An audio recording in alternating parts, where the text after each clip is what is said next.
IIT జేఈలో మంచి rank రానటువంటి విద్యార్థులకు బెస్ట్ ఆప్షన్ సిఎస్ఈఎంఏ కోర్సులు అడ్మిషన్స్ జరుగుతున్నవి. నాగార్జున గారికి కూడా ఇలాంటి క్యారెక్టర్ కొత్తగా చాలా ఇప్పటివరకు చేయలేదు. చాలా కొత్త.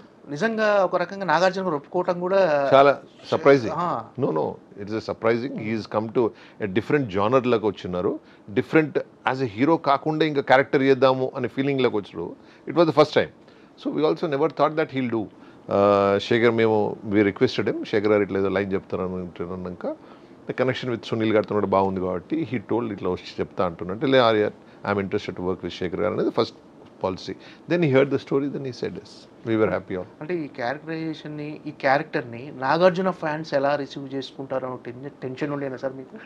లేకుండే నాకు పర్సనల్గా నాకు లేకుండా. ఎందుకంటే I have been telling in my speeches also, Dhanush electrical performance అసలు మీరు ఆయన కెమెరా ముందరికి వస్తే ఎట్లా చేస్తుంటే అసలు ఎంత చేంజ్ అవుతుందంటే అన్బిలీవబుల్ అండి, అన్బిలీవబుల్. ఇప్పుడు మనం ఒక జనరల్ ఒక నెమిలిని మనం ఇలా పండుకొని ఉంటే మనం దాన్ని స్ప్రెడ్ కావాలి, దాన్ని ఈకలని కొడుతుంటాం, దాన్ని స్ప్రెడ్ అయితే చూడండి అట్లా కెమెరా ముందట రాగానే ఇట్లా అయిపోతున్నాండి. Completely different man. కార్వన్ నుంచి will be just walking down మీద చేస్తే హలో అంటే హలో అనుకుంటాడు, వెళ్ళిపోతుంటాడు.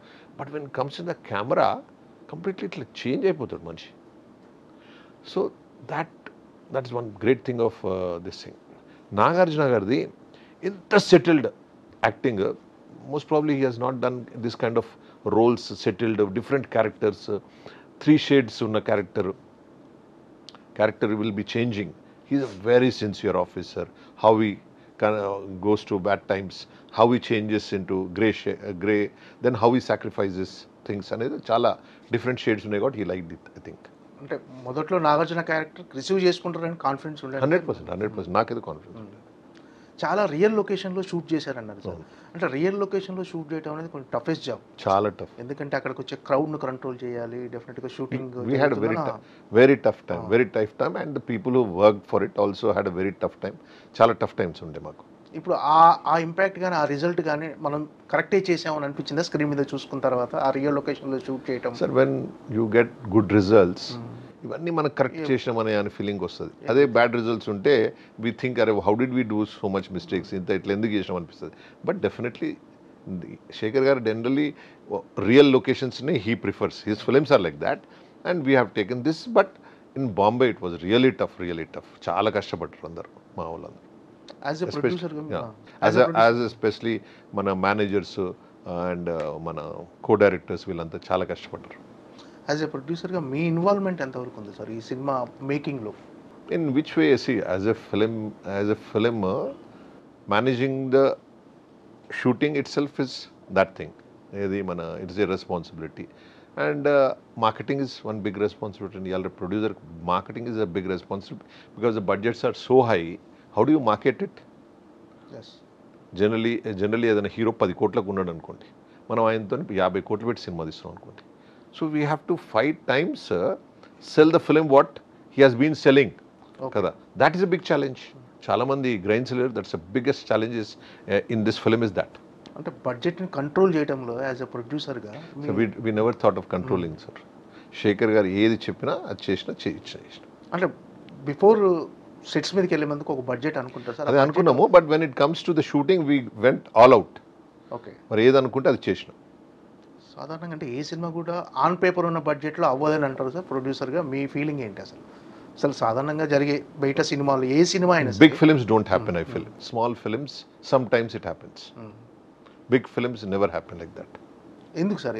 ఎందుకు అలా? There are lot of changes. Thought process మనం సినిమా తీసినా కొద్దీ థాట్ ప్రాసెస్ చేంజ్ అవుతుంటుంది. ఒక చిన్న యాక్టర్ను పెట్టుకుందాం అనుకున్నా కూడా ఇంకొక యాక్టర్ని పెట్టుకుంటే it will cost you something. మనం బెటర్ యాక్టర్ని పెట్టుకుందామా, బెటర్ సీన్ చేస్తామా, ఏ లొకేషన్స్ చేస్తాం, ఆ లొకేషన్ నుంచి వేరే location example I'm planning in Goa అనుకోండి. గోవా కాదు, ఐ షుడ్ మొరిషియస్లో వేస్తే బాగుంటుంది అనుకోండి. The whole thing process will change. Budgets change అయితే ఎవ్రీథింగ్ విల్ చేంజ్. ఎస్ ఆ టైంలో కూర్చుంటాం. ఎస్ వారు చెప్తారు అనుకోండి మాకు idea. We also feel character బాగానే ఉంటుంది అనుకుంటే we will go head. Okay, సరే ఏదైనా బెటర్మెంట్ ఎక్స్పీరియన్స్ ఇస్తేనే సినిమా హాల్లోకి వచ్చే పరిస్థితి ఉందని మా అందరికి తెలిసి వాళ్ళ ప్రొడ్యూసర్స్కు. And we have to give a different film. So every different film ఎంత ఛాన్స్ సక్సెస్కి ఉందో అంతకన్నా 4 times ఛాన్స్ ఫెయిల్ అయ్యేది అనుకుంటుంది. ఓకే, ఇప్పుడు మనం 100 films తీస్తుంటే 20 films, if I'm not wrong, they are not not even 20 films, 15-12% of the films are doing good. So how much risk as a producer we are taking, you can understand. Okay. But definitely Shekhar Garu is a safe bet and we are getting down. అంటే ఈ cinema చమురు నిక్షేపాలు oil దాని గురించి చుట్టూ కథ తిరుగుతుంది sir. రీసెంట్గా నేషనల్ మీడియాలో వచ్చింది ఇలాంటిదే ఒకటి ఒక న్యూస్ వచ్చింది. సో ఇండియాలో చమురు నిక్షేపాలు ఈ అరేబియా మహాసముద్రంలో కనుక్కున్నాము. సో దానివల్ల భారతదేశ ఆర్థిక వ్యవస్థ చాలా స్ట్రాంగ్గా అవబోతుంది. చమురును మనం విదేశాల నుంచి దిగుమతి చేసుకోవాల్సిన అవసరం లేదు అంటే స్టోరీ లైన్ కలిసింది. అంటే బిఫోర్ అడ్వాన్స్డ్గానే ఆలోచించేది పెట్టారు మీరు. So sometimes accidentally it happens. We have taken Vijay Shanti గారితో కూడా ఒక సినిమా తీస్తే వార్ గురించి తీసినాం. At exactly the time of Kargil అవుతుంటే సినిమా రిలీజ్ అయింది. Okay. So it happens. So it will become a advantage. Cinema sir అది? Bharat Ratna. Okay. So same thing this is like that. అట్లా అడ్వాంటేజ్ వస్తుంది. అంతేగాని అదేదో అవుతుంది అనుకొని మనం చేయలేదు. బట్ ఏంటంటే we are the film itself is richest man in వరల్డ్లో ఎవరైతే ఉన్నారో బెగ్గర్తోనే ఇష్యూ నడుస్తుంటుంది. సో రిచెస్ట్ మ్యాన్ ఏ లెవెల్లో ఉంటాడు, ఇసుంటి ఆయిల్స్లో దీంట్లో దాంట్లో ఉంటాడు కాబట్టి అట్లా కనెక్ట్ చేసాం. ఓకే. అంటే ఇది రిచ్ మ్యాన్ పూర్ మ్యాన్ మధ్య ఉన్న ఒక కాన్ఫ్లిక్ట్ స్టోరీ కదా. కరెక్ట్. అంటే ఈ స్టోరీని జనాలు ఎలా ఓన్ చేసుకుంటారు, ఎలా రిసీవ్ చేసుకుంటారు అనే ఒక టెన్షన్ ఏమాత్రం లేదు సార్ మొదట్లో? లేదు. ఉంటే మేము ఎందుకు చేస్తాం sir? And putting at this money at this level. Okay. Base is Shekhar Kammula. I'm not saying that, but we believed in this story. ఇప్పుడు అందరు మిమ్మల్ని కుబేర ప్రొడ్యూసర్ రామ్మోహన్ రావు గారు అని పిలుస్తారేమో. దిల్ రాజు అన్నట్టుగా ఇప్పుడు కుబేర ప్రొడ్యూసర్ అవుతారు మీరు. కాకపోవచ్చు. సరే, ఫర్ సమ్ టైమ్ తెలిసే సంథింగ్. ఇంతకుముందు మమ్మల్ని జగిత్యాల రామ్మోహన్ రావు అంటుండ్రు, ఒకరు కరీంనగర్ రామ్మోహన్ రావు అంటుండ్రు, ఒకరు సినిమా రామ్మోహన్ అంటుండ్రు. In the same way it happens. Nothing great. అంటే సునీల్ నారాయణ్ గారితో ఈ ప్రయాణం ఎలా స్టార్ట్ అయింది సార్? ఆయనతో sir Narayan garu is very close to us. First చాలా నాకు క్లోజ్. మరి ఒక రోజు కూర్చొని ఇట్లా సినిమాలు చేద్దాము. Generally he is financing from last. వారి ఫాదర్ నారాయణ్ దాస్ గారు ఫాదరే he was a financier. So he was also financing Narayan Das garu. But he could get చాలా మంది పార్ట్నర్స్ వారు చేయగలుగుతారు. ఎవరినంటే వాళ్ళ ఇండస్ట్రీలో he has good connections with every actor, every producer, every distributor. He has best connections. అయితే ఒకరోజు కూర్చున్నప్పుడు సినిమాలు చేద్దాము అనుకున్నప్పుడు దెన్ ఈ సెడ్ కలిసి చేద్దామా అది ఇది అని డన్ వీళ్ళు చేద్దామని అనుకుని నారాయణ్ దాస్ గారు మేము స్టార్ట్ చేసినాం. సో ఆఫ్టర్ నారాయణ్ దాస్ గారు passing away it is with Sunil గారు.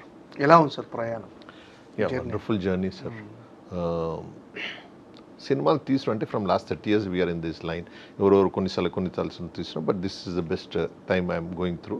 లాస్ట్ 7-8 ఫిలిమ్స్ హిట్ ఫ్లాప్ కాకుండా we're not losing much. We're having that satisfaction of making films అనేది.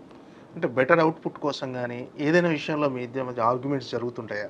అంటే ఏదైనా బెటర్ అవుట్పుట్ అంటే ఒక మంచి ప్రోడక్ట్ ఇవ్వటం గురించి మా ఇద్దరి మధ్య అసలు ఉండదు సార్. అసలే ఉండదు. ఓకే. అసలే అంటే ఏ సినిమా కథనైనా ఇద్దరు కలిసి జడ్జ్ చేసి ఇద్దరు కలిసి డిసిషన్ తీసుకుంటారు. డెసిషన్ మేకింగ్లో Sunil marketing and all that he's taking care. అసలు నేను దాంట్లో I don't talk because he's expert in that.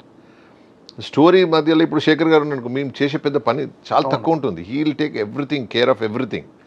Not one thing, everything he'll take care of. Okay. So we don't have much thing to do except management ఎట్లా చేయాలి, productions అది ఇది అని కొంచెం చూసుకోండి కానీ మేనేజర్స్తో. Other than that nothing much. Shekhar Kamal గారితో ఇంతకుముందు కూడా చేశారు లవ్ స్టోరీ అనే సినిమా. ఇప్పుడు ఇది నెక్స్ట్ ఇంకో సినిమా కూడా కమిట్ అయ్యారని మీకు చేయబోతున్నారు మీ బ్యానర్లో అని అన్నారు. We want to do sir. అది ఇంకా అది రియలీ కాలేదు complete. Okay. Definitely we will do. ఆయనతో ప్రయాణం ఎలా అనిపించింది? అంటే ఇప్పుడు మీరు వేరే డైరెక్టర్తో చేస్తారు, వీరితో చేస్తారు. We have very less work. He owns the film completely. వారే మొత్తం స్టోరీ రైటింగ్ కానీ దీని కానించి లొకేషన్స్ ఏవి బెటర్ అయితే ప్రతి చిన్నది కూడా he will think with his team and tell us. Okay.